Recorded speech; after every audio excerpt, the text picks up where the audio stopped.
Hey, everybody. Welcome back to Movies You Missed. This is episode 28, the final episode of the month of October. Honestly, I'm a little disappointed. However, that doesn't mean horror movies have to stop being viewed. So, if you are a horror fan like myself, do continue to watch horror movies all throughout the holiday, because there are some scary horror holiday movies out there. I'm John. And I'm Vee. How you doing today, Vee? I'm good, and unlike you, instead of continuing to watch horror movies, I watched Blazing Saddles yesterday. Oh, wonderful. You did mention that you were going to do that as a palate cleanser, and how was that? Did it cleanse your palate? It absolutely did. It reminded me how much I love Gene Wilder and Madeline Kahn. That movie is still a classic. Absolutely. Blazing Saddles is a very entertaining film. I have not seen Blazing Saddles since I think I was 15, so it's been over a decade plus for me. It's been quite a while. Oh my gosh, the jokes that you will get now that you didn't get at 15 are... Good point. You absolutely need to watch that film sooner rather than later because, yes, you'll find it 10 times funnier now that you're in your 30s. Sounds good. I do need to give it a shot. I've been told that several times. A lot of people are like, you haven't seen that since you were how old? I'm like, yeah, it's just not one of those movies I've gravitated back to. I do respect it. I do enjoy it. I just haven't gotten back to it, so now I likely will. I think it's on Netflix right now, isn't it? It's streaming on Hulu right now, actually. Oh, it's on Hulu. Oh, fantastic. Well, then that's even better because I truly do not like spending a lot of my time on Netflix streaming because I just, no thank you. Yeah, you actually have referenced a couple times that you are not a fan of Netflix, and one of these days we need to have a conversation because I'm very, very curious about what led you to dislike Netflix so strongly. It's a very brief conversation. Oh, okay. Nothing that I've watched from them has been good, except for Mindhunter and maybe one or two movies. And I really have not been that impressed, and that's just my personal opinion. Okay, now I get it. I thought that you didn't like Netflix as a streaming service. You don't like it as a production company. That's exactly what it is. I don't like them as a production company. Fair. Yes. Okay. Yeah, that's it. Yeah. Okay. But we are still in the horror genre because it is still the month of October. And yes, it is. I am very excited to talk about the movie I picked. I believe I go first this week. You absolutely do. Fabulous. I know we both love this movie. Oh, I have been a fan of this movie since I was 12 when I first saw it. You know what's funny? I think I saw the sequel first. Oh, really? I think a lot of people actually had seen the sequel before seeing the original. Yeah, and I think it's because the sequel is more of an action movie and less of a horror movie. Absolutely, yeah. And I am talking about the original, which is the trailblazer, the standard by which we grade the sci-fi horror genre. The 1979 classic Alien. Oh, yeah. This movie is so great. So directed by Ridley Scott, starring Sigourney Weaver and a host of other fantastic actors who you will certainly recognize. That is very true. This, V, was the fourth time that I've watched Alien in my life.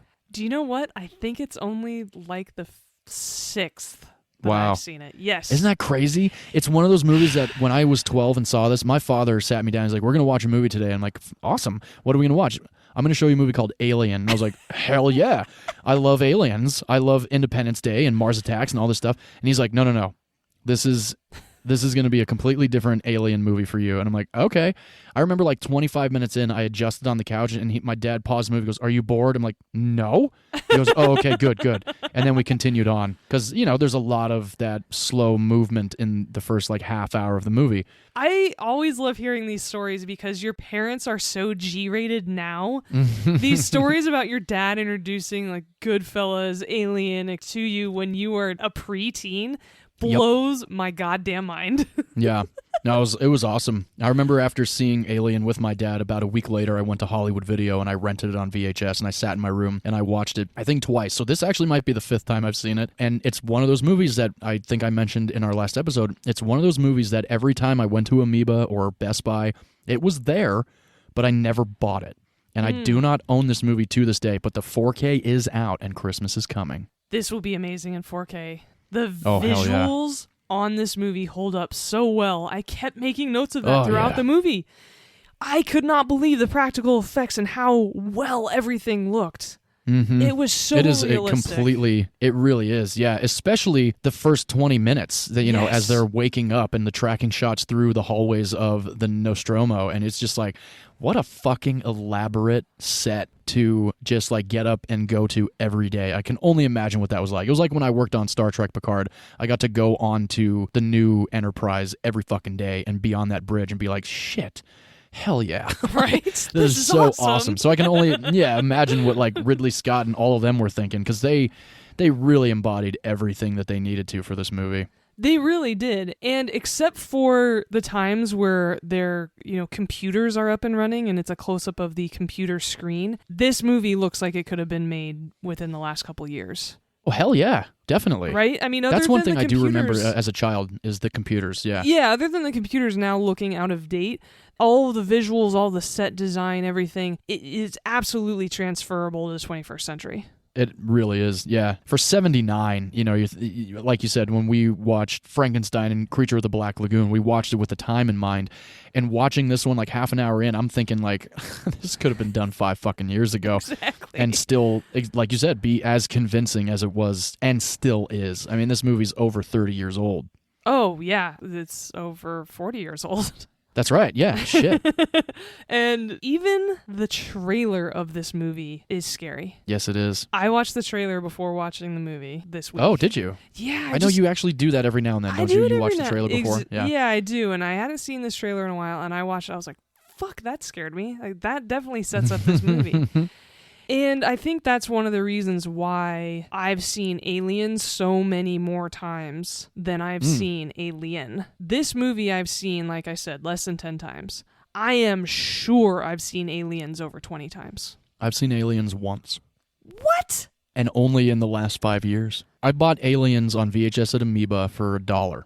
Fucking killer movie. It is. And oh, man. Could be on my list for our future Director's Cut episodes, because the director's cut of Aliens, though not much longer, does fill in a couple of plot questions. Oh, okay. All right. Which, That's funny a good enough, idea. is another James Cameron movie. Since I yes, it is. a James Cameron movie for our first director's cut episode. Look at that. Very interesting. So Alien, the original, established this storyline for all sequels, including Aliens. Not really going to talk about any movie after that, because I think a lot of them are crap, even though I've seen everyone.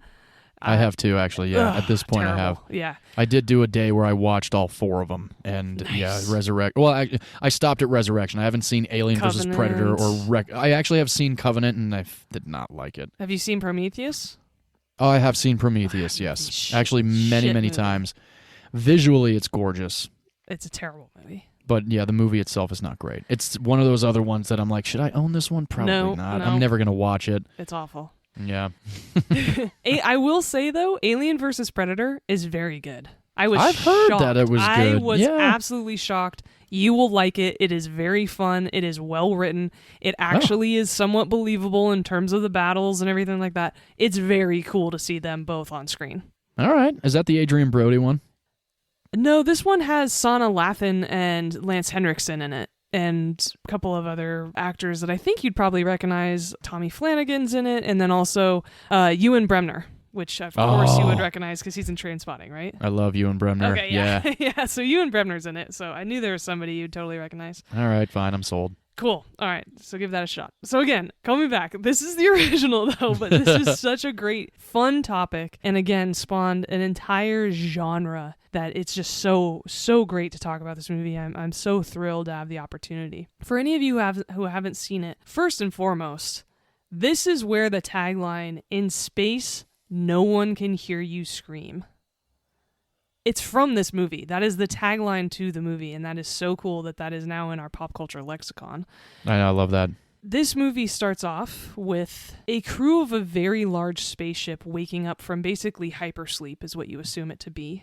Mm-hmm. Computers are popping up, and it turns out that they are blue-collar workers who are transporting a very large shipment of ore that has been mined from a foreign planet, and they are bringing it back to Earth. That is their job. But they have been woken up out of hypersleep partway through the journey because their computer has received some sort of message They haven't decoded it yet. It's not from a human, but it is a trigger for the computer that because it picked up some sort of foreign message, it wakes everyone up and stops on its journey. They decide as a crew that they have to go investigate. It's part of their contract with this company that hires them to ship this ore, and they have to go investigate it. And so it's this foreign planet that is still far, far away from Earth, and they need to go track and pinpoint where this message is coming from and who's sending it and why. They land on this planet. Half of the crew puts on spacesuits and goes to track where this message is coming from. The investigation team finds an alien ship, which this ship is so fucking cool. Again, the visuals of this movie are incredible. And it's very obviously a ghost ship. There's no sign of life. It seems very old. And they just need to explore what the hell is going on before going back to their own ship. And they find this very alien-looking pilot in a pilot's chair. And something has burst out of his chest, and they can tell that by the skeleton. Again, this is a very old ship that has been abandoned for quite some time. Oh, yeah. And so they're just about done, and they see another chamber, and one of the guys who seems very eager through most of the beginning of this movie, who is played by John Hurt, he's like, let me just go investigate this room, and we'll leave. And he goes down, and this room has a bit of an atmosphere, and it has a bunch of these pod things that he's not really sure about. And then, like an absolute dumbass, he goes and investigates and start poking around. I know, yeah. Yeah, because he mentions that there's, like, humidity and, like, there's film it's over hotter. These things, yeah. Yeah, there's something crazy going on. There are many times in this movie, though, where you're kind of want to yell at the TV, where you're like, no, don't do that, don't do that. This is a bad idea. Similar to... so many times. Right? Similar to when we talked about Romeo and Juliet, where the whole movie, you know how this is going to end. You're like, God damn it, do something different. Make a different decision this time. And in the beginning of this movie, you do have similar feelings. And so he is investigating these interesting-looking pods, and one of them opens up, and you see a very quick, jarring shot of something jumping out of the pods and onto this guy's suit. It cuts back to the ship where they're still investigating things. And Sigourney Weaver's character, who is the third officer on the ship, she asks the science officer, played by Ian Holm, hey, has a computer translated or figured out this message? He's like, no. And she goes, well, why don't I give it a shot? And she goes basically into the hub of this computer, and then the computer spits out that this is a warning. Mm-hmm. And she goes back to the front of the ship and goes, oh shit, this is actually a warning. This was not an SOS call. We should not be here. And that's when the team gets back from investigating this ship where the message came from. And the captain is part of this team, and he says, hey, let us in. And Sigourney Weaver's like, what's wrong with this crew member? The captain's like, something attached to his face. We're not really sure. Let us in so he can go to the infirmary. And she's like, no, we cannot break quarantine. This is a quarantine situation. We can't let him in on this ship. And the captain's like, he's going to die if we don't bring him in. This is an order. And she's like, this could infect all of us. We need to follow quarantine. And the science officer goes down and opens the door for them. Oh, so lame. God damn it. Okay, Ripley, I'm at the interlock hatch now.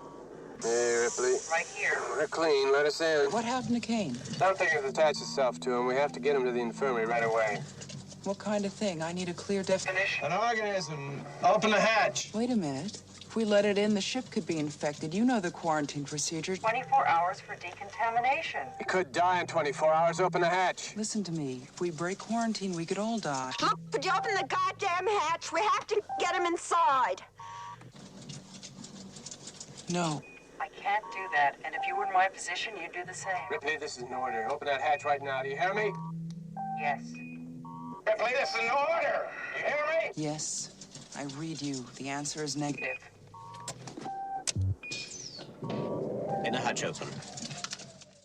And they remove this guy's suit, and there is something attached to his face. Yes, there is. Wrapped around his neck, no less. They try to get this thing off. It's called a face hugger. If anybody wants to know the technical term for the Alien series, this is a face hugger. I actually did not know that. Right? Yeah. I mean, for obvious reasons, that is the name of this thing. Very. And this man is alive. He is still breathing. He's getting oxygen. He seems fine. He's just got this thing attached to his face. And they're like, okay, well, we can't take it off. They try to take it off, and it has acid for blood. And they're like, oh, shit. Okay, well, we can't take it off. If we remove it from him, maybe that'll kill him.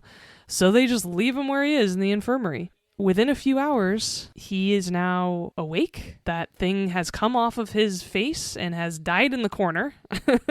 Yes, yeah. And he's like, hey, man, I'm just really hungry. Can I eat before we go back into hypersleep and go home? I just want to go home. And everybody's like, oh, yeah, this is great. Yeah, okay, fine.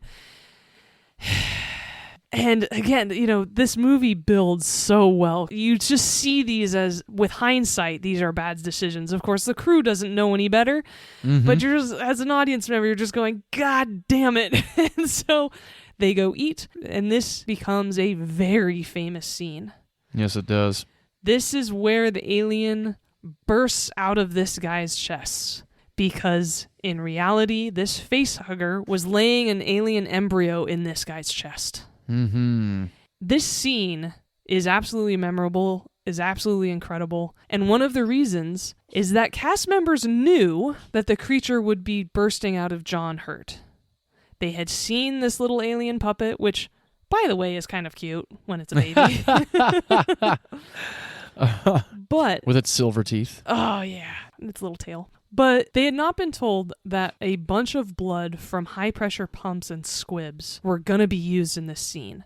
So when the creature bursts through his chest, a big stream of blood shoots all over these actors, including directly at Veronica Cartwright.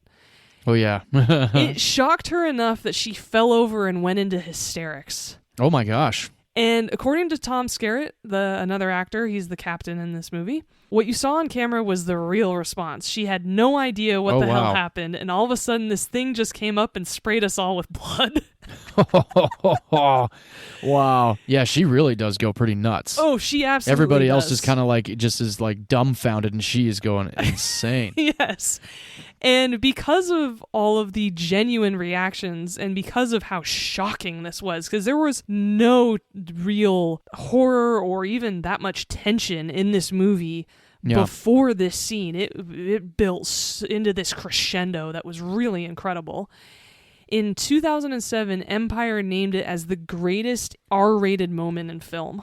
Wow, really? Yeah. Oh, that's awesome.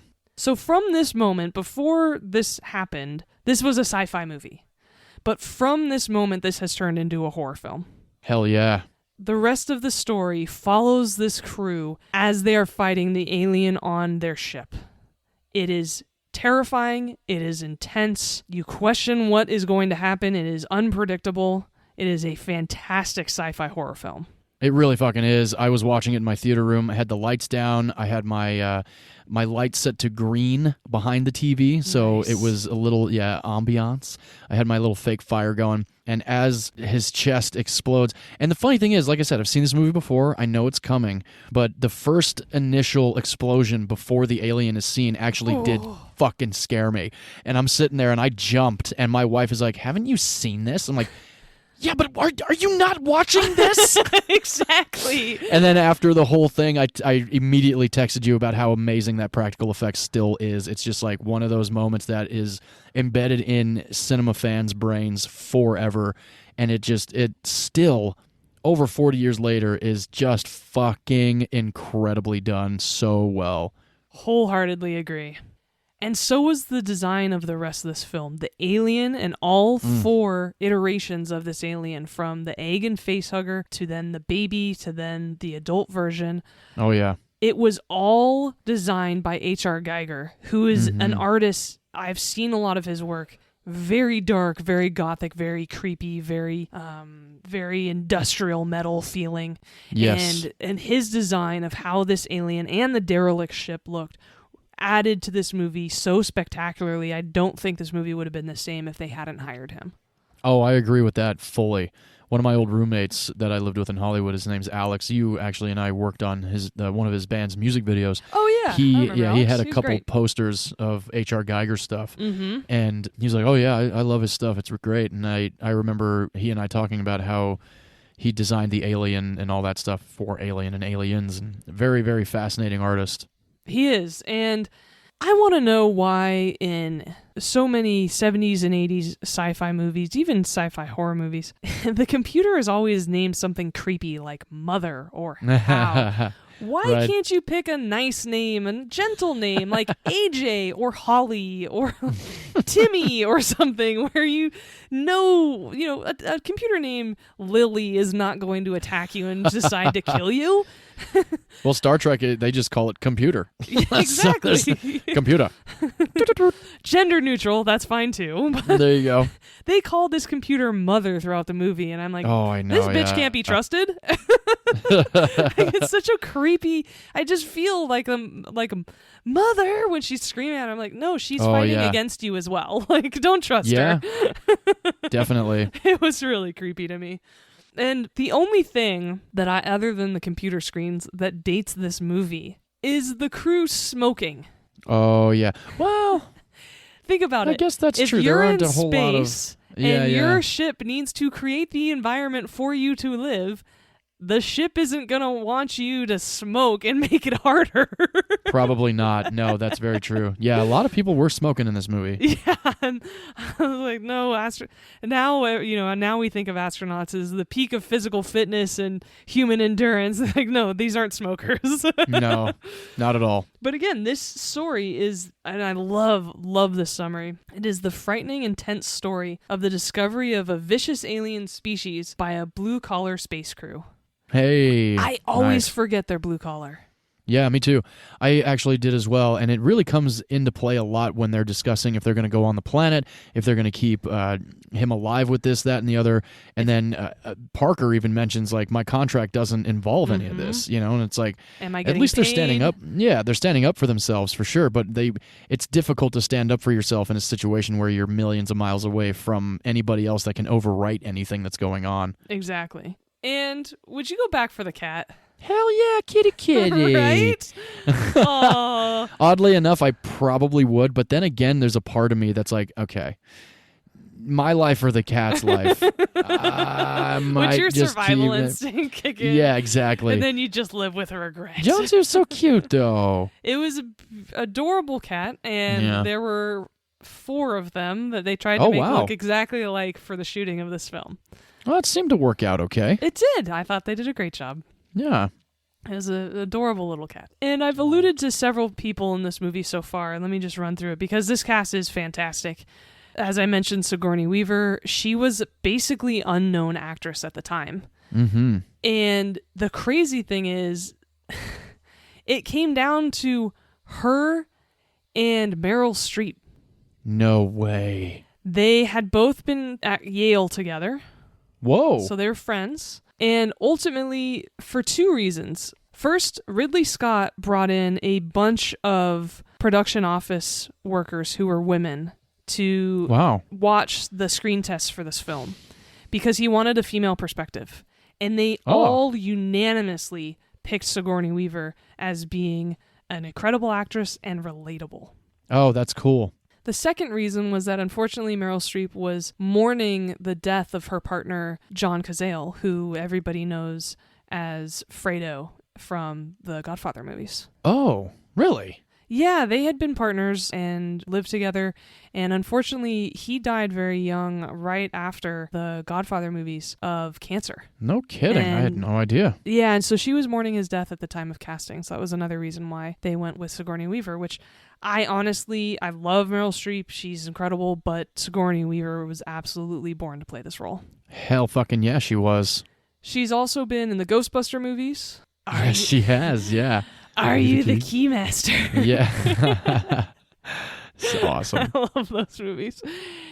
I've never seen the sequel to Ghostbusters. Ghostbusters 2? Never seen it. It's so good. I've only seen Ghostbusters like twice, and the first time I ever saw it was in the last decade because it was a re-release in theaters, and my dad and I went to see it. I had never seen it before. Oh my gosh, yes. Watch the second one. It's very fun. Okay. Yes. She's also in Working Girl. Did you know that she's the ship's computer voice in WALL-E? I did know that, yes. God, I love that. Yeah.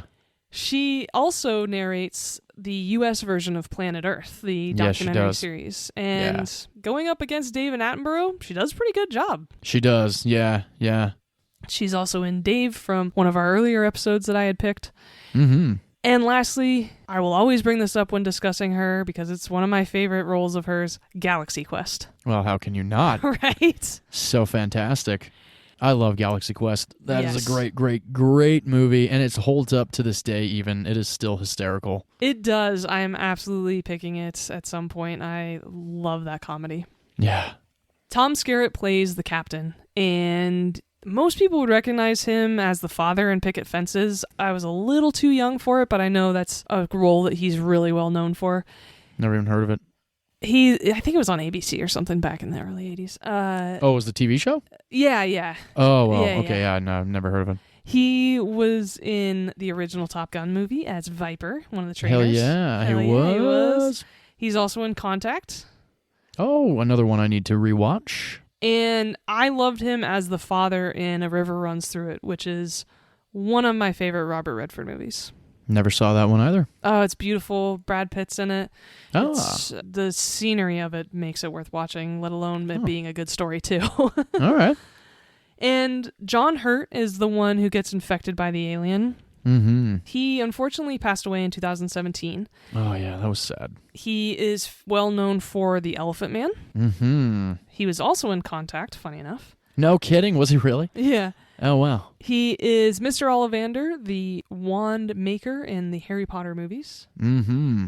He's also a political leader in V for Vendetta, which is a complete turn for him. He is Oh, yeah. bold and yelling and aggressive in V for Vendetta. It's a great role. Great movie. And it's a great movie. And he's also the kooky professor in Indiana Jones and the Crystal Skull. Well, that's forgettable. I do not remember that. Movie sucks so hard.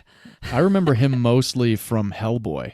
There are things that Yes. go bump in the night. Yes. And we are the ones that bump back. It's like, oh, hell yeah. I love that line. I fucking love Hellboy. Hellboy and Hellboy 2 Golden Army. They're great Fucking movies. killer fucking movies. They are great movies. So good. Cheese ball, but at the same time, like acceptable cheese ball. Exactly. You know? Veronica Cartwright is the one who gets the blood sprayed on her in the dinner scene that we discussed earlier. Yeah. I remember her from, she's this really uptight townswoman who's married to the mayor in the movie Witches of Eastwick, which you haven't seen yet. Oh, yeah, but no, I have not. it's a classic role of hers. She's the one who gets cursed by cherries. If anybody's seen Witches of Eastwick, you know exactly what I'm talking about. You will Okay. get the reference when you watch it. Don't worry. I do. That's a Halloween movie. I should check that out before the end of October. She's also in the 1978 version of The Body Snatchers, which we talked about last week. Yeah, very cool. Yeah.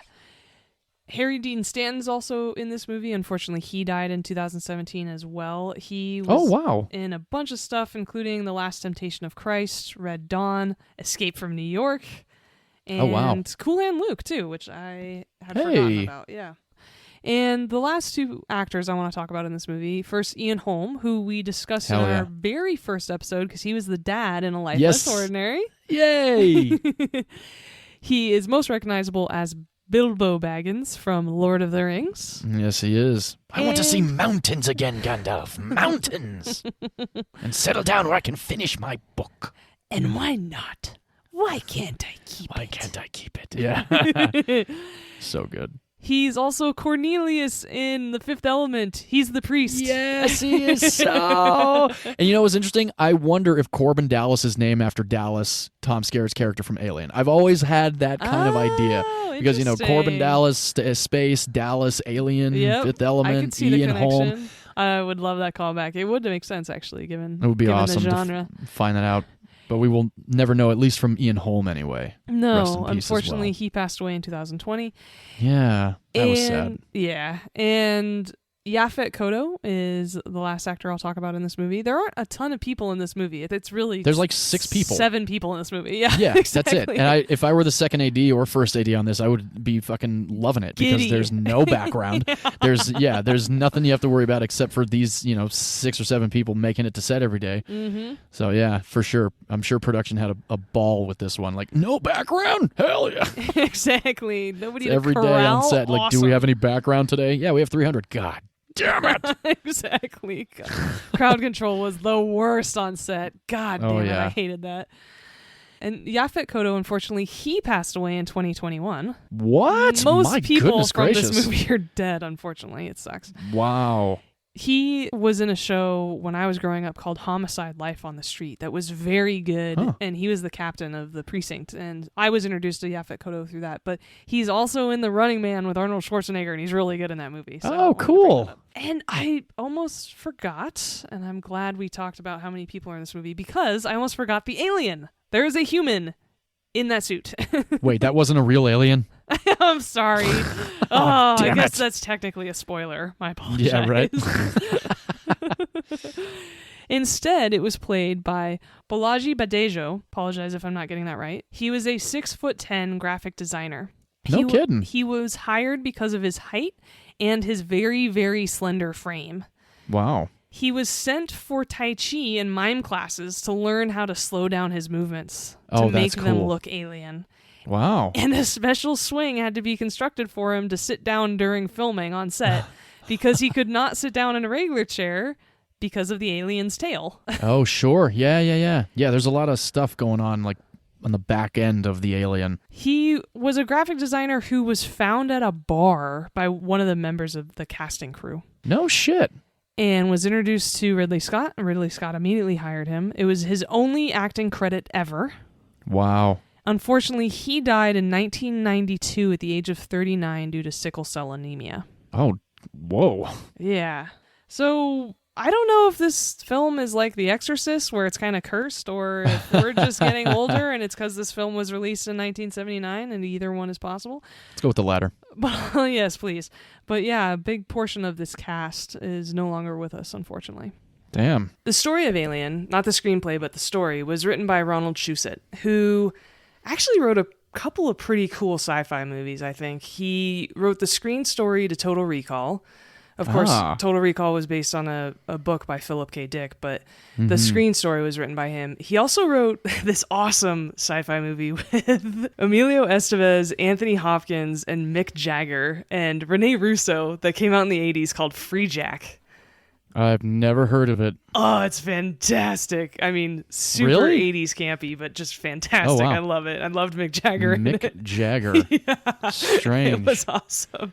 That's interesting. I've never heard of that movie, but I do like that cast. I've never seen Mick Jagger in anything other than music videos. I think still my favorite music video is the one with David Bowie and Mick Jagger. That video makes me laugh every time I see it. Yes, and we have mentioned David Bowie again in an episode. Nicely Hey. done. Haven't done that in a Had to little throw while. it in there. Right? I know. Yeah. We fell off the wagon with that one. A little bit, yeah. Ridley Scott directed this movie, and I talked about his brother a lot in our It's the End of the World episode because Tony Scott directed Crimson Tide. His brother Ridley is the one who directed this movie. It was his second movie ever, which is Wow. awesome. That's really badass. Right? The first movie he ever directed was called The Duelist. I haven't seen it, but Neither have I. yeah, I can't believe this was his second movie. He did a great job at it. Yeah, hell yeah. I was thinking about that watching this. I'm like, 1979, Ridley Scott's up there now. And, like, how did he start with Alien? I honestly thought Alien was the first one he ever directed. And if it was the case, bravo. But, Right. even as a number 2 film for him, I mean, bravo again. Exactly. Yeah, I feel the same way. And he followed up from Alien with Blade Runner. Oh, hell yeah. He then directed a movie called Legend that has Tom Cruise and Tim Curry in it, which I love. I've never seen that movie. It's a fantasy movie. It's hilarious from Is the it- 80s. is it, like, No, I really mean bad? it's again campy fun. Oh, okay. I've seen a lot of the behind-the-scenes photos of Tim Curry getting in that costume, and it's very Yes. impressive. But Legend is fun. No, it's very earnest. It's fantasy in the 80s. It's very fun. My sister and I loved that movie growing up. And then he directed Thelma and Louise, G.I. Jane, Gladiator, Black Hawk Down, which you've spoken about. It was a pick of yours a few episodes ago. Indeed. And then most recently, The Martian. I really like The Martian. The book is better because it goes into a ton of detail about how he survives on Mars. Really provides a lot of context and backstory, and of course the length of his stay. There's a lot more to it than the movie shows, but I think the movie is really great. And so discussing how this movie came about, because this really created the sci-fi horror genre in a lot of ways. At least the modern iteration that we know of it now. Mm-hmm. When Star Wars came out in 1977, sci-fi was a really hot genre, and 20th Century Fox, riding that wave, really wanted to follow up quickly. But George Lucas had told them that the sequel to Star Wars was several years away. The only other spaceship script that they had sitting on their desk was actually Alien. Wow. It started with a $4 million budget, but after Ridley Scott had been hired, he created really detailed storyboards of the entire film and presented it to them. Yeah, he worked really hard on this, and they were He's a madman that way. He is, yeah. Like, we've talked about that. He did a huge storyboarding for Black Hawk Down, didn't he? Yeah, he storyboarded every single shot for Black Hawk Down. Jesus Christ. Every shot of a 2.5 hour long fucking movie. That's an action movie that has really intense scenes. Oh, yeah. It's madness. Yeah. That's dedication, because I would find that I would go insane. I could not focus that much on it. I feel the same way. That's why, I always, whenever they have a storyboard credit, I'm like, well, at least there was that. Yeah, because, exactly. and granted, the director's working hard with the storyboard artist to get those shots storyboarded. But yeah, if you're a one-man show in the storyboard room like Ridley Scott is, it's pretty impressive. Very. It would just get tedious for me after a while. That's the thing. I can't focus on something that detailed for that long. Sure. So yes, it was very hard work, and it impressed Fox so much that they doubled the budget to over $11 million. Oh, wow. So more than double the nuts. budget. Yeah, definitely. That's crazy. I mean, you think about... No, that's pretty badass, really, to think about, especially for his second feature film. His budget got really substantial, and oddly enough, watching this movie the last time, I'm sitting there thinking at least $20 million because of just the authenticity and the practicality of the whole film. But just about $11 million, that's still very impressive. Yeah, and he did a great job with it, and really, really impressed. Agreed that it's only a second movie, and he did all that with it. And they really threw him the reins, which is great. But he was adamant on emphasizing horror in Alien rather than sci-fi, and Fox was really hesitant about that. But in the end, he won out, and thank God, because it's such a good movie. It really is, and there are moments of just pure terror for sure. Oh, yeah. And so with an $11 million budget, the U.S. box office was $62 million. Damn. And worldwide, it grossed over $184 million total. Woo! That's awesome. Why Damn. we have so many sequels. There you go. Yeah, banking on it. Why not? And they've all done pretty well, haven't they? Yeah. I mean, they have. Alien 3 certainly didn't do as well as the other ones. Right. But they did not have the same director. Every Alien movie has had a different director. So that's right. The first one's Ridley Scott. The second one is James Cameron. We've talked about that extensively. Mm-hmm. The third one is David Fincher. Yes. And beyond that, I don't keep track because they're all crap. Oh, well, Alien Resurrection was directed by a French director named Jean-Pierre Jeunet, and he directed Amélie and A Very Long Engagement, and Delicatessen, and Micmacs, and a slew of other films out of France that are all very, very good movies. How different to go from all of that, from Amélie to Alien Resurrection. Absolutely. Oh, yeah. And did you, I wonder if you know about this whole thing with David Fincher in number 3, the studio was very close to firing him because of the way that he was directing the film, but Sigourney Weaver went up to bat for him, saying that he was actually doing a pretty kick-ass job. I didn't know that. I had just heard that they kind of wrangled him in on the script, and so wasn't he pretty upset with the finished product because it's different than... Very much so. Right? It's different than what he wanted. Oh, yeah. When a lot of times when the studio gets involved, that does happen. Yeah, and so his... And unfortunate. Vision and storyline for Alien 3 is wildly different than the theatrical release. Mm-hmm. Yeah. Maybe that's why it sucks. Maybe, yeah. I mean, it's a badass movie, but it certainly holds no candle to the first two at all. Not at all. Yeah. And so Captain Dallas, who's played by Tom Skerritt in this film, originally the role was offered to one of my favorite actors. I've talked about him a lot. He starred in my pick for our Father's Day episode. Father's Day episode. Mm-hmm. We've done a lot of movies. Father's Day episode. Well, he's in Star Wars. Oh, was it Harrison Ford? Yes. Oh, Yes. wait, what the fuck Father's Day movie with Harrison Indiana Ford? Jones and the Indiana Last Jones. Crusade. Jesus Christ, all fucking mighty. Wow. So Harrison Ford turned down the role, which is good because I don't think...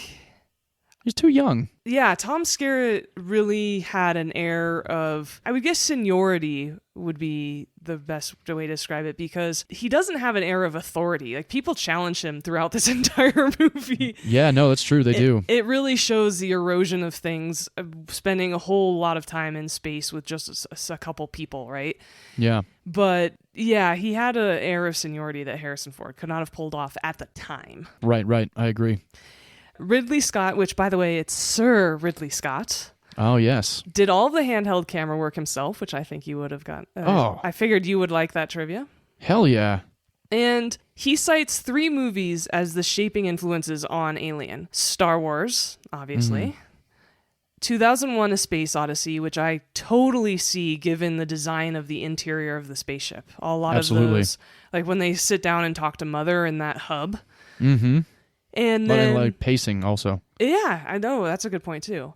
And then also the Texas Chainsaw Massacre for its treatment of horror. Oh, wow. I've never seen the original 70s version of the Texas Chainsaw Massacre. It came out in 1974.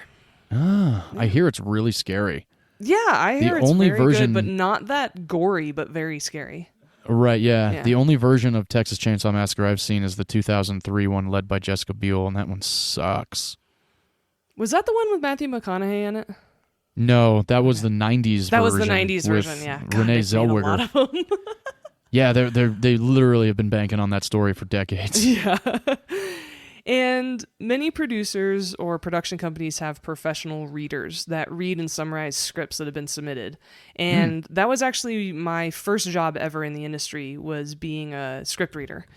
That's right, I remember that. Yeah, and so what you have to do as a reader is you'll read the script and decide whether or not it should get to the next stage of, being read by someone higher than you. And you have to summarize it. So you're like, okay, the script is approved to move forward from me, and here's a little blurb about basically an elevator pitch of it, or even a 1-sentence summary. And the summary for Alien was, it's like Jaws, but in space. Oh. Which is so accurate now that I think Yeah, about it. that's pretty accurate. That's pretty cool. I like that. Yeah. And lastly, something that I found out by researching this movie I never knew. The film is set in the year 2122. Really? So Wow. we now have 100 years until this happens. We do. Yeah. Isn't that interesting? I always think like when movies are set so far into the future, I'm just like, okay, so we have this amount of time until we get there. Yeah. And I wonder if something like this will ever go down, because if you really think about it, a lot of science fiction novels that were written back in the day, most of that shit has come to fruition.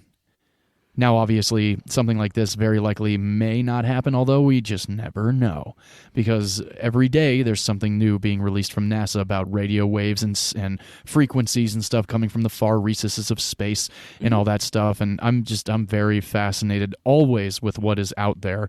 I'm a big, I like to stargaze. I go out in the middle of the field near my house and I stand up and just look up there and I follow the ISS as it goes over. I really believe that there are aliens out there too, or at least intelligent life somewhere else in the universe, like we've discussed previously.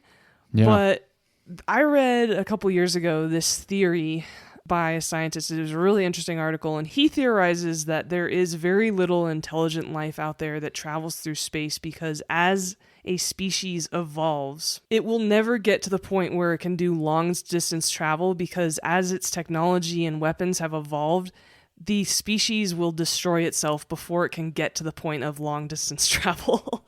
Huh. And I always thought that was so fascinating that, if you look at our planet and the threat of nuclear war or the destruction of the environment and climate, we might not get to the point where we're advanced enough to travel long distances in space before we destroy ourselves.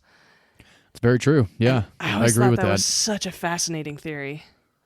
That is pretty wild. Thinking about that, every now and then I had an odd theory of my own that anytime somebody sees like a UFO or anything like that, it's time travelers and not necessarily anything from out in the recesses of space. And I've always thought that we can never. My theory is that we can't ever catch these UFOs because the time travelers only have a little bit of time before they have to go back to their real time. Oh, that's interesting. Kind of like Star Trek First Contact. Exactly. Yes. Nice. So I guess it's already been done before, but but no. At the same time, cool yeah, theory. like, So yeah. well, I've copywritten it, so nobody can do anything with it. Exactly. Good call. Good call. Yes. So, for any of our listeners, though, we would love to hear your theories on aliens and Oh yeah. what intelligent life could possibly be out there. Or if you're one of those people, which is totally valid, if you think, nah, we're the only ones. I do know a lot of people with that mindset. Yeah. I was involved with a woman years ago that was like, no, we're the dominant species of the entire universe. I'm like, you're out of your mind to think that. But okay. We're not that cool. No, right? Yeah. I mean, we make some great movies and some insane technology, but where does that technology come from? So our listeners, please feel free to reach out and let us know what your alien theories are. Yes, indeed. All right, so that should definitely wrap up my movie. So that should be about it for Alien. And I love this movie. I'm so glad I was able to talk about it. It has the biggest page of trivia that I have ever seen on both IMDb and Wikipedia. If you are interested in this movie at all, I've only covered a small bit of the trivia. Please feel free to look it up on IMDb because this page goes for days. Yeah, Wow. I had to be I might pretty have to do that. selective. Yeah, I know. Isn't that interesting? Like when we research these things, I'm like, God, what can I use? Because all of it's so fantastic. Mm-hmm. That's very interesting. Yeah, it was a lot of fun. So I'm really glad we covered it. And I'm really stoked for the opportunity to have picked it for our month of horror. And I'm now very happy to hand it over to you for your last film for the month of horror. All right.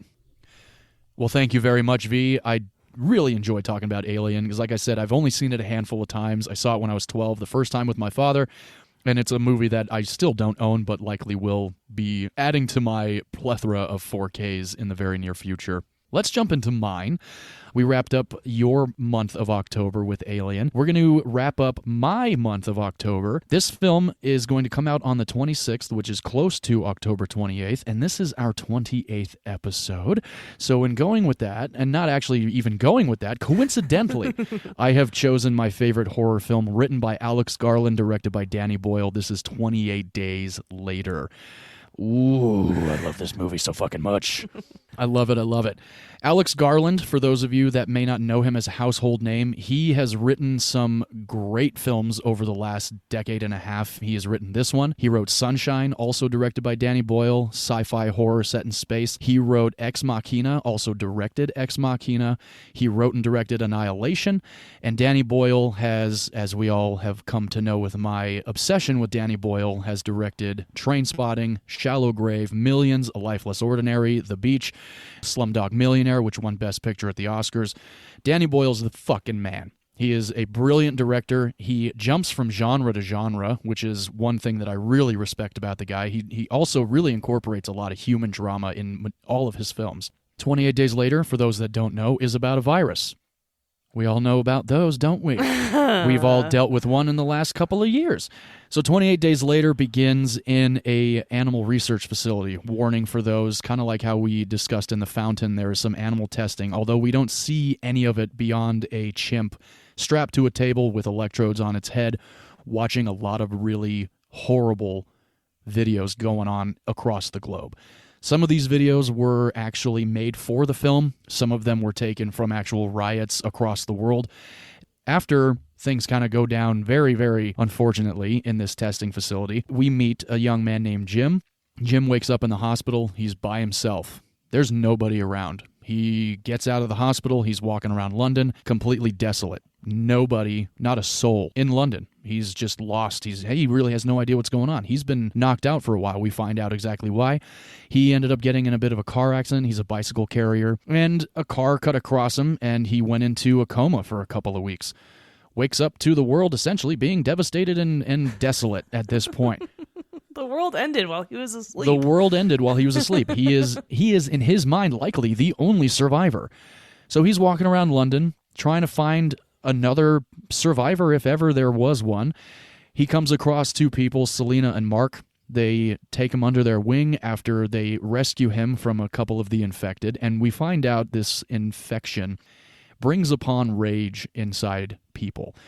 This is a virus that gets absorbed in the saliva and the blood of the apes that we meet in the beginning of this film. And all of the quote-unquote zombie-like folks that we are introduced to in this film have been infected with the rage virus.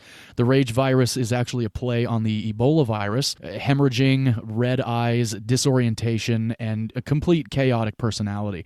So they really nail it, in my opinion, with, the first meeting of some of the infected is truly terrifying because Jim goes into a church hoping to find some resolution, and he's met with nothing but pure terror, and he's chased out of the church, and that's when, again, he meets Selena and Mark. Mark and Selena bring him to their safe haven, and one of my favorite lines in this whole movie is, after they get to know each other's names, Mark sits down and he goes, "Well, Jim, I've got some bad news." Okay, Jim.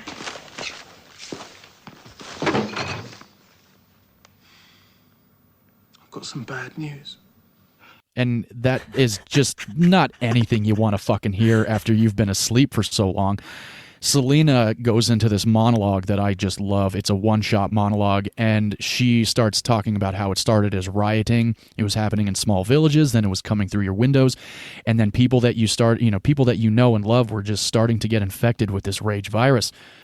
It started as rioting, and right from the beginning you knew this was different. Because it was happening in small villages, market towns, and then it wasn't on the TV anymore. It was in the street outside. It was coming through your windows. It was a virus. An infection. You didn't need a doctor to tell you that. It was the blood. Or something in the blood. By the time they tried to evacuate the cities, it was already too late. The infection was everywhere. The army blockades were overrun. And that's when the exodus started. The day before the TV and radio stopped broadcasting, there were reports of infection in Paris and New York. We didn't hear anything more after that. So Jim decides that he needs to go and find his parents.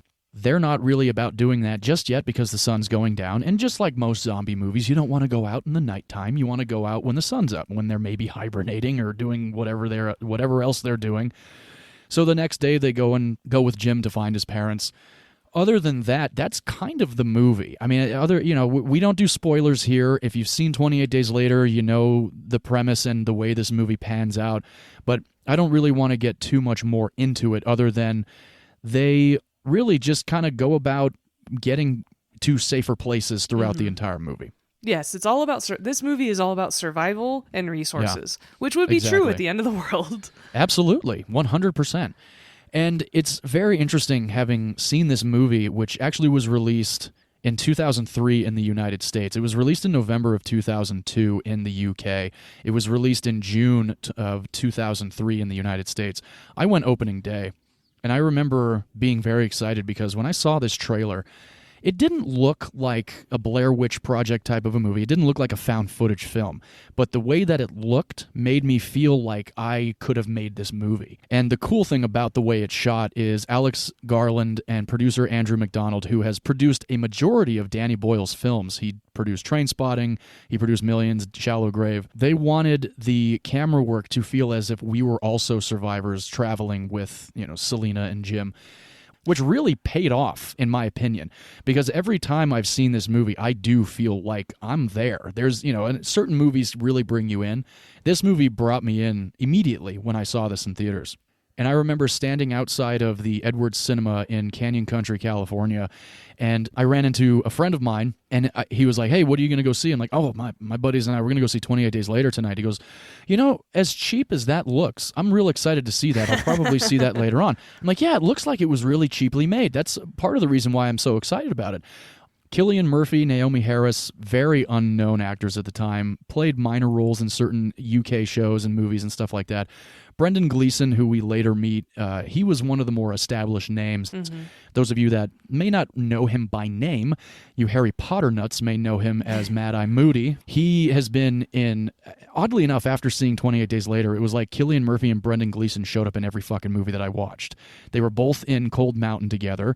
Brendan Gleeson was in the Harry Potter movies. Brendan Gleeson showed up, and Cillian Murphy actually showed up in a movie called Breakfast on Pluto, and they worked together a lot. And Cillian Murphy, doing bit parts up until this movie, he really exploded on the scene with 28 Days Later in the United States anyway, and then Christopher Nolan cast him as the Scarecrow in Batman Begins, which, in all seriousness, what a perfect casting, in my opinion. He was then cast by Wes Craven for Red Eye with Rachel McAdams, where he sits on the plane with her, you know, that entire flight. Red Eye, that's not a bad movie. I remember seeing that in theaters, and majority of the reason why I went was because of Cillian Murphy and 28 Days Later, yeah. So for those that may not know a whole lot about the making of 28 Days Later, and, you know, I could really get into every nook and cranny of 28 Days Later because I love it so much. And I've talked about this movie ever since I saw it. The movie is 2 decades old, which is really nuts to think about.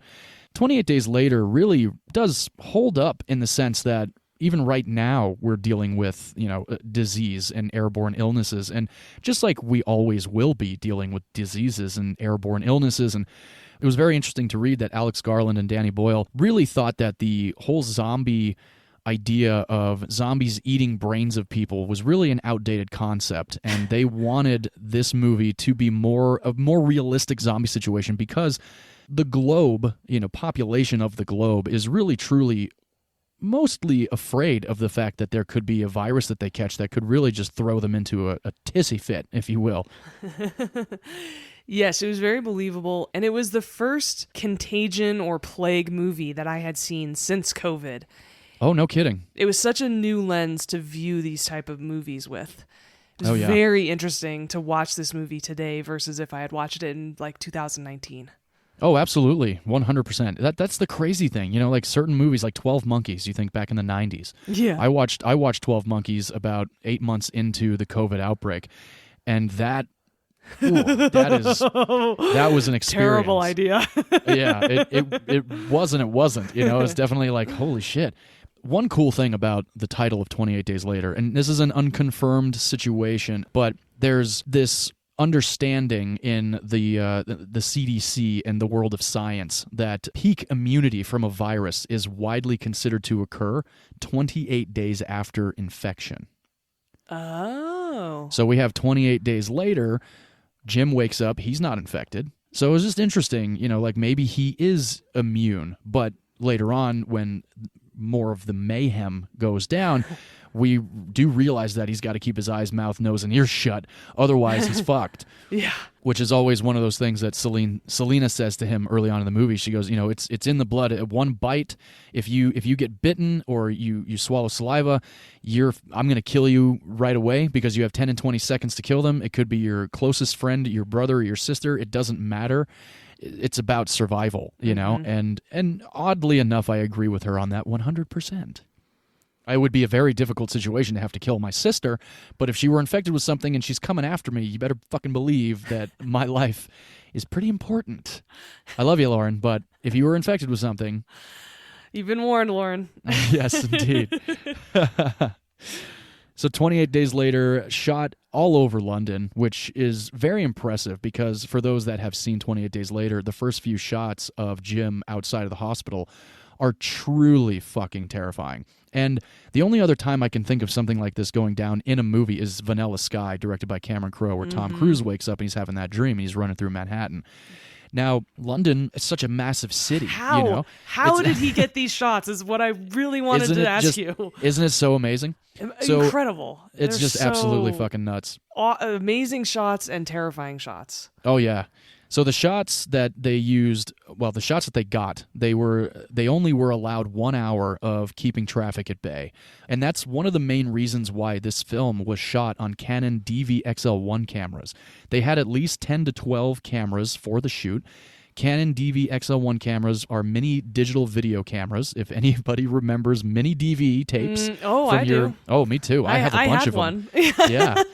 I actually did get to work on a Canon XL1. A friend of my father's had one, and he brought it over and let me borrow it for a weekend, and a buddy of mine and I shot one of the dumbest things we could ever think of to shoot with it. So anyway, Canon XL1 mini DV cameras. They had 10 to 12 of these on set at any given time.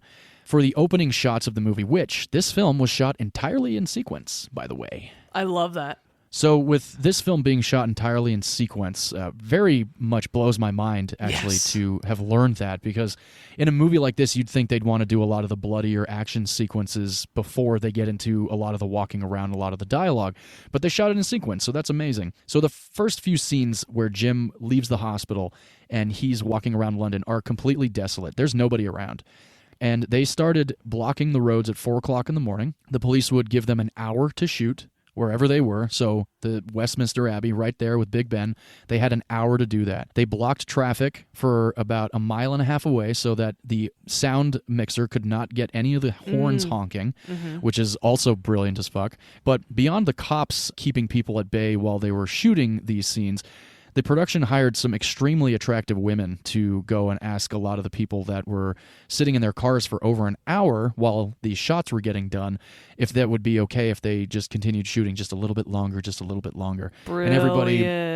And everybody was totally fine with it. I mean, because why wouldn't you be? So How about complete that? desolation, right? Yeah. So complete desolation really for like the first 9 minutes of the film after we are taken out of the research facility. So on the motorway, which is the freeway in, America, the production had permission to use the M1, which is a very busy strip of road in London. They used it on a Sunday where the traffic wasn't as heavy. Between 7 and 9 a.m., they set up 10 cameras.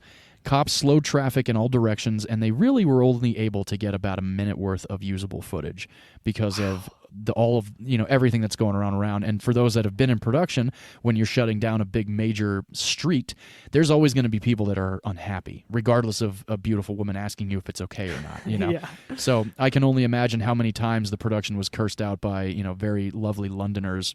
The mini DV cameras, the Canon XL1 cameras, were really a brand new camera at the time. They were not used for making feature films. The reason why the mini DV Canon XL1 cameras were used was because Andrew McDonald, producer, Danny Boyle, director, and Alex Garland, when they were looking for ways to shoot this, they landed on the Canon XL1 camera because of the simplicity and because the way that the footage looked really made it look very post-apocalyptic. And I agree with that. There's almost, without any kind of adjustments made on the camera settings, it really does have that sepia tone going on to it. Even though as beautiful as Killian's crystal blue eyes are, the movie still has that sepia tone going on, doesn't it, right? Yeah, I mean, almost like that burned out look, maybe a little bit of a solar flare looking where, Yes. the saturation is wrong, right? It's just a Yes, little too yes. orange. And Right. it was perfect, absolutely perfect for this movie. It really was, yeah. Most of the exterior shots were done so quickly, and that was one of the reasons why the police that were involved with the production were so happy with this shoot, was because if you're shooting on a 35mm camera, you're going to need 40 to an hour sometimes to set up certain shots, especially these shots of desolate London. So it really only took them minutes to get going. Pop the tape in, maybe change the aperture just a little bit, get it in focus, and boom, you're shooting. So they shot majority of the time with 5 or 6 cameras every scene. So they have all these different takes from different angles, which is one of the reasons why I love this movie too. There are so many angles in this movie that I'm just like, damn, so brilliant. Like just the wide shots, the close-ups. Several of the close-ups of Cillian Murphy running in the beginning are just like, how did they get that? My gosh, it's so fantastic. The cast of the film was unknown, and that was done intentionally. Danny Boyle wanted this film to be discovered by the masses and not rely on star power, which I think is fucking brilliant. Because I remember seeing this trailer, and really the first image I remember is Cillian Murphy walking out on the bridge in front of Big Ben going, hello! And then the next cut is a whole bunch of frenetic, scenes. So I'm just like, okay, how the fuck did they shut down London? What camera are they using? Who is this guy? And Danny Boyle directing, I'm fucking in. I'm done. That's it. I'm in. So not even a whole lot of marketing done for 28 Days Later other than Danny Boyle, director of Trainspotting. And, they're not dropping any names because they're all fairly unknown at the time, especially Naomi Harris and Megan Burns, who plays Hannah. And I totally agree, and that adds to the tension, because if you cast someone, let's see, early 2000s, like Paul Walker or Tobey Maguire or somebody who's just super well known, in the back of your mind the entire time, you're like, oh, well, he's totally going to survive. I know him. He's famous, whatever. And you're always making that connection like, oh, he'll be fine. Whereas with unknown people, you're like, I don't know who this is, and I don't know if he's going to live through this. Exactly, yeah. No, it's brilliant. And even with everybody else, like the guy who plays Mark, never seen him before. Mm-hmm. I hadn't seen Naomi Harris before. Naomi Harris would go on to be Moneypenny in the Daniel Craig James Bond films, which I truly find to be a waste of my time, but I know a lot of people really like them. I don't know why. I also really like her in the masterpiece with Dwayne Johnson, Rampage.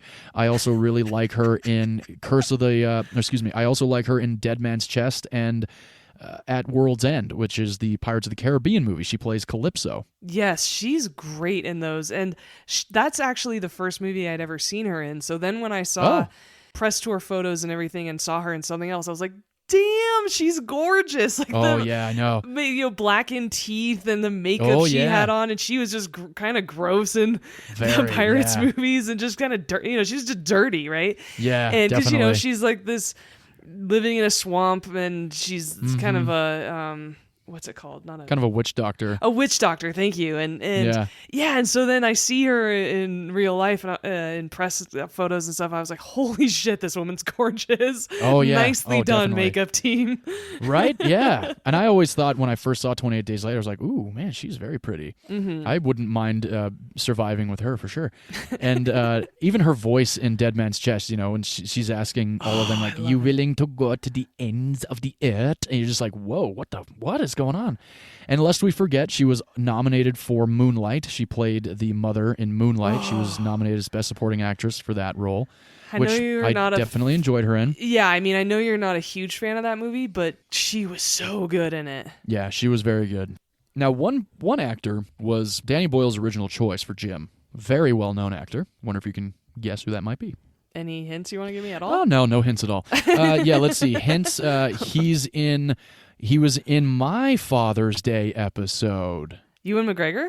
Yes, Ewan McGregor was originally Danny Boyle's first choice, but there was a very, very public falling out with Ewan McGregor and Danny Boyle when Danny Boyle was hired to direct The Beach.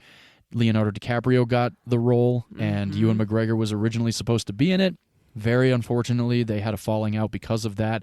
Thank the Lord they reconciled, because Trainspotting 2 would not have been ever conceived as a film if that were still the case. You broke my heart, Fredo. The betrayal that Ewan McGregor felt, I'm sure.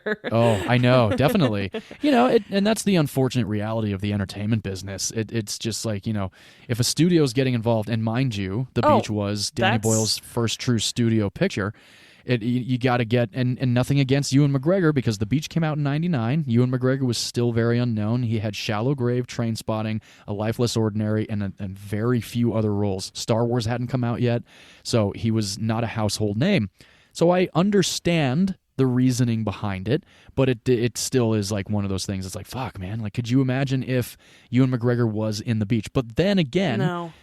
Yeah, no, right. Yeah, I don't know. I don't really like The Beach that much. It's not one of my favorite of Danny Boyle's. It's certainly not a favorite of mine either. But there's just Ewan McGregor can play a kid from the streets, or a kid from a poor family, or what have you, and has that kind of grittiness to him in a lot of ways when he wants to. And the Leonardo DiCaprio's character in The Beach seemed a little bit more privileged, a little bit more naive to the ways of the world, and that worked for The Beach, even though, yeah, you're right, it's not the best movie. No.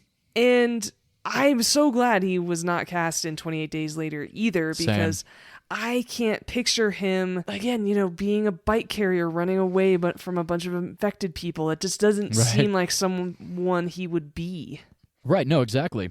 So there was, again, reasonings behind it.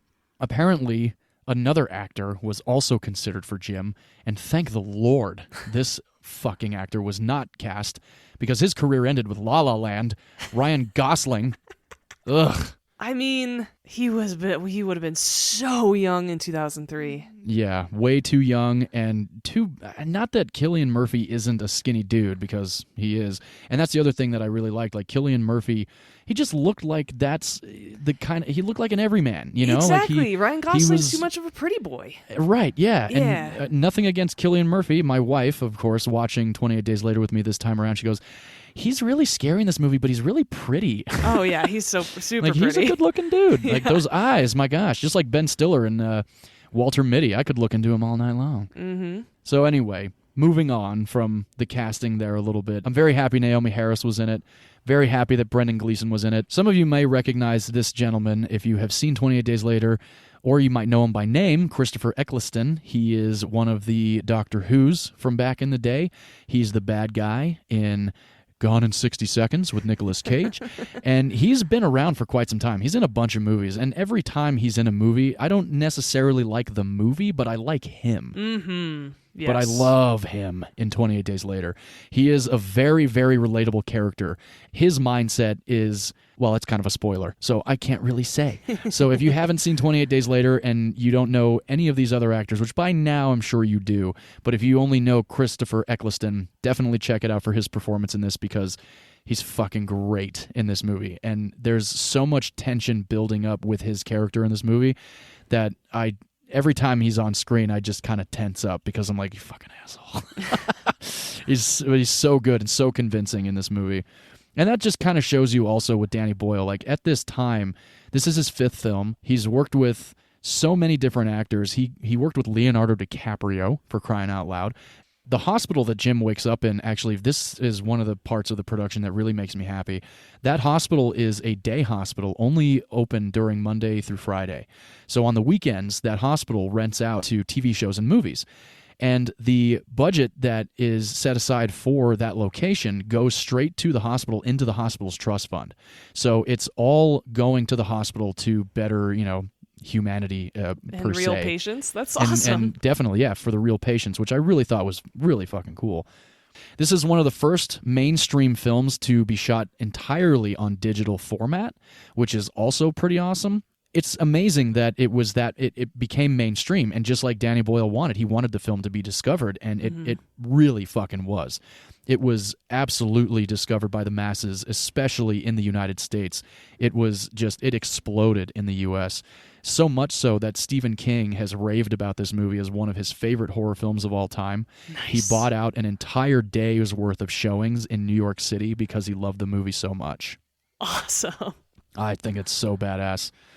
There's a tunnel sequence in this movie that Oh, thank you. God, Yes. so stressful. So fucking stressful.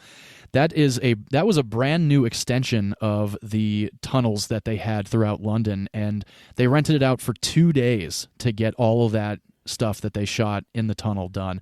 And if you think about it, that's impressive. I mean, I would have thought that would have taken a lot longer than that. Especially given the time to set up with all of the props they had.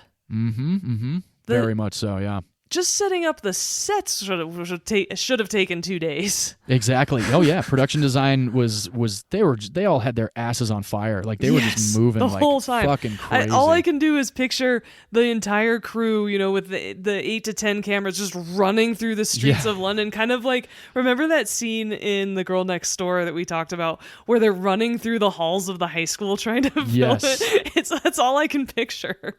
Absolutely. Oh no, it makes total sense. So this was a 9-week shoot, which is 2 months plus a week, which is pretty impressive considering the practicality of everything in this movie. Very, very little CGI. And another cool thing about this movie that I really like is when Hannah and Frank are introduced into this film, that building is actually used in Trainspotting. Oh, nice. Okay. Yes. I thought that was really cool. That father-daughter addition into the movie was very good and definitely helped move the plot along perfectly. It was very Oh, seamless absolutely. how this movie unfolds. You are just following them and you are just I love this movie because it's scary, don't get me wrong. I mean, there's hordes of mindless, unreasonable people in it, but I love it because it's just tension. It's just stressful. You're just anxious. It's so great to follow these characters along. Oh my God, what's going to happen next? Oh my God, is something yeah. going to jump out at you? Like, it's so good. This is exactly the type of horror / scary movie that I do enjoy. I know I've said this before, but like, it's not because it's not a slasher movie. Right. It's human tension. I loved it. Yes, I'm so glad that you did, because I really was worried watching it this time around. I was like, I don't know. No, it was great. I've been that way with most of the horrors that I've picked, especially, and a lot of my picks throughout our tenure so far. I've just been worried what you're going to think. Granted, so far you've only not liked one, so that's a pretty good percentage, I think. Yeah, you're doing great. And, there are some movies, and same with you, that maybe one of us enjoys more. I mentioned a couple episodes ago for a movie, I was like, it was good. I'm never going to watch it again, but I'm glad I did. Yeah, definitely. No, and that's the other thing, too, about 28 Days Later for me is I can watch this all the time. And granted, I don't. It's not one that I don't like to feel anxious all the time, but every now and then when I want to have a good scare and definitely believability in a horror movie, which does happen. There's definitely believability in a lot of horror movies, but there's something about this one that really just takes the cake for me. This is my favorite horror film that I've ever seen. Every time I watch it, it takes on a bit of a different meaning for me. Certain films do that for everybody, and especially recently that we've gone through the COVID-19 virus, it's really just like, fuck, Yeah. there's so much more believability and empathy for the people in this movie. And like you said, the introduction of Frank and Hannah is very seamless. I love how they're introduced. On my end, I will absolutely watch this movie again because I Oh, feel sweet. like I will catch things I didn't the first time around. Oh, that's for sure, yes. So this movie is on the 1001 movies to see before you die list, which absolutely 100% should be. And now, going into the budget for 28 Days Later, it took 9 weeks to shoot this movie. The budget was $8 million. So if you think about it, that's about $1 million a week. That makes sense. I mean, I certainly would have guessed less than $10 million dollar budget. 100%, absolutely, yeah. So the U.S. Open was received $10 million in the opening weekend of the movie. The opening weekend? Yeah, opening weekend was $10 million. Okay. The U.S. gross was $45 million. Oh my God. Yeah, the worldwide gross for 28 Days Later, my favorite horror film, directed by Danny Boyle, written by Alex Garland, $84.6 million world fucking wide. Not only is this, it's a UK film, it's great. Oh, the US really liked it. The fucking world loved it. Nice. And it is on so many top 10 zombie horror lists and as coming in at number 1 or number 1, 2, or 3. Mm-hmm. So it is a very highly regarded piece of cinema, piece of horror cinema, and that's one thing that's just like blows my mind. There's so much respect for this film, and that's another reason why I love it, because anybody, and I'm not even just fucking around, anybody that I've showed this film to has walked away loving it. Yeah. And it just makes me feel so warm inside that you loved it too. Yes, I absolutely did. I think that it is Hereditary is a masterpiece. Don't get me wrong. I love that movie for what it is. But it's not a movie I could see again. This might be my favorite movie of the month that you picked. Oh, awesome. It was fucking great. I love to hear it. It's so great. That makes me happy. Wiping away a happy tear right now. Nice. So the highest grossing film of 2003 we have discussed in our Father's Day episode, of which apparently I completely forgot about. But it was number 1 of that year was Finding Nemo. Number 2 was Curse of the Black Pearl, Pirates of the Caribbean. Number 3 was Matrix Reloaded. Number 10 was Bad Boys 2. And number 65, highest grossing film of 2003 is 28 Days Later. It made the top 100. I know how much you love that, so I'm glad it did. I do, yes. Very, very good news for me and for everybody involved. And again, this movie is now exactly 20 years old because it came out in 2002 in the UK, and it holds up just fan-fucking-tastically. Oh, yes. Because the way it's filmed, and it's an intentional decision to have that style of it, it could absolutely have come out this year and you would Oh, yeah. believe it. Yeah. 100%. Yes. So that's 28 Days Later, everybody. Written by Alex Garland, directed by Danny Boyle. Again, my most favorite horror film. V, I'm so glad you liked it. And that will really wrap us up for the month of October here at Movies You Missed on episode 28. I'm curious if you might watch Alien with your grandmother. I wouldn't because it's sci-fi, but I have seen Alien with my father. He introduced this movie to me. My sister and I have seen many of the movies in the Alien series. I absolutely would recommend this to any adult. It's very consumable because it's not a hard sci-fi movie.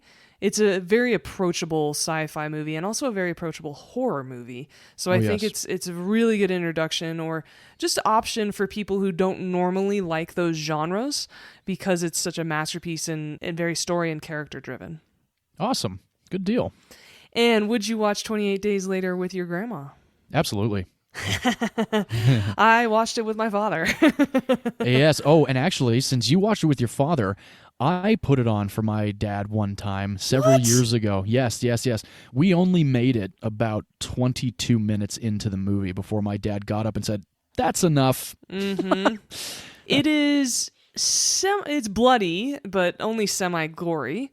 And people who've seen it will know what I mean by that. And, you know, as John mentioned, there is a trigger warning that the first, I would say, 3 to 4 minutes of this movie are in an animal testing facility. And that, for me, was a bit difficult to watch. My father and I both were like, "Aw." Yeah. There is one shot of male frontal nudity. But other than that, I mean, you could watch it with anybody. Yeah, for sure. And where could you watch 28 Days Later, John? 28 Days Later is currently streaming on HBO Max, as is 28 Weeks Later, the sequel. Yeah, they are. Yeah, or you can watch your DVD or Blu-ray copy, of which I have both. My wife is still on me about getting rid of my DVD copy, but I probably won't never do that. Yeah, I believe that wholeheartedly. And you can watch Alien on Stars if you have a subscription. Otherwise, you can rent both of these movies on most streaming services. Yes. I watched it on Stars, and I was glad to. Nice. I am certainly in the mood to watch the sequels to these movies at some point this week. Absolutely, yeah. I will definitely be watching Aliens and 28 Weeks Later within the next 3 or 4 days. So that wraps up our very first horror-themed month at Movies You Missed podcast. Thank you so much for joining us and following us along as we go through these movies. I certainly enjoyed this month, even though it is my least favorite genre. Thank you so much for introducing me to so many great films. Oh, I'm so glad that you liked all of them. I was really worried about every one of them, except for Frankenstein. I figured you would like Frankenstein because you appreciate, the time it came out. But especially with Hereditary and 28 Days Later, I was a bit worried for sure. Well, no need. They were fantastic. I'm so glad to hear it. So yeah, thank you also for your picks. You chose some really great ones, and I can't wait to do another themed month with you. Yes, and that is coming up, listeners, so stay tuned for that. We are excited for our next themed month that is coming up soon. I think they might have an idea. Yeah, it's obvious. It is. But it's the end of the year. But until then, we are really excited to have a bit of a palate cleanser next week. Oh, yes. We are going animated, people. Yeah, we are. Animation full swing. Yes. And again, I just love that we bounce around genres to keep it all fresh for everyone. Me too. Thanks, everyone, for tuning in. You can follow us throughout the week at Movies You Miss Pod on all of your favorite social media apps. And please remember to rate, review, and subscribe to our podcast. It really helps. And we always appreciate receiving new reviews. We text each other immediately. It's very fun. Yes, we do indeed. Thank you guys again for joining us for the month of October. Hopefully we didn't scare the pants off of you too badly.